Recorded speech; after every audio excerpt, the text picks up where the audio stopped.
আসসালামু আলাইকুম। Health track বিডির পক্ষ থেকে আপনাকে স্বাগতম। অনেক মানুষই দুধ খেতে চায় না, কিন্তু এই দুধের গুণাগুণ জানলে আপনি অবাক হবেন। এই ধরনের আরও নতুন নতুন ভিডিও পাওয়ার জন্য আমাদের চ্যানেলটিকে সাবস্ক্রাইব করে রাখুন এবং আমাদের এই ভিডিওটিকে একটি লাইক করে দিন। দুধ খাওয়ার উপকারিতা অনেক রয়েছে। প্রথমত, দুধ সম্পূর্ণ পুষ্টিকর এবং শরীরের সকল প্রধান পুষ্টি উপাদান সরবরাহ করে, যা স্বাস্থ্যের উন্নতি করে। এছাড়াও দুধে ক্যালসিয়াম, প্রোটিন, ভিটামিন এ ও ডি এর মতো পুষ্টিকর উপাদান থাকে। হাড় এবং মাংসপেশির প্রতিরক্ষা করে। দুধ খাওয়ার সাথে মশলা বা চিনি যোগ করে এটি স্বাদ বাড়াতে পারে এবং এটি কিছু মানসিক সমস্যার সাথে মধ্যে সাহায্য করতে পারে।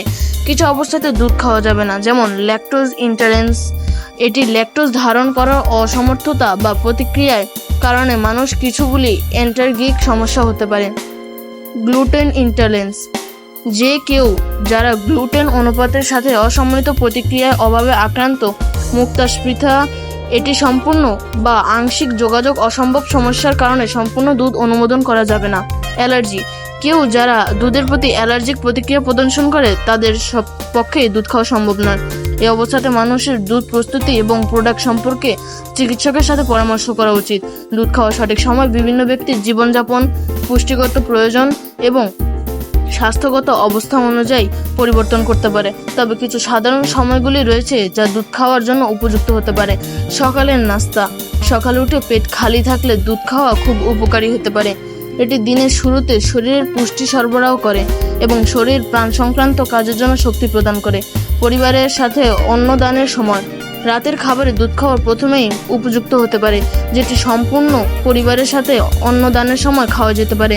রাতের ঘুম আগে, কিছু মানুষের জন্য রাতের ঘুমের আগে দুধ খাওয়া ভালো হতে পারে। এটি শারীরিক মানসিক শান্তি ও সুস্থ ঘুমের জন্য সাহায্য করতে পারে।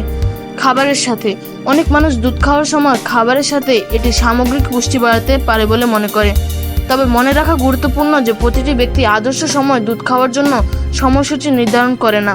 কোনো প্রতিষ্ঠান বা চিকিৎসকের সাথে পরামর্শ করা ভালো হতে পারে যেন এটি আপনার স্বাস্থ্য ও পুষ্টির প্রতি উপযুক্ত।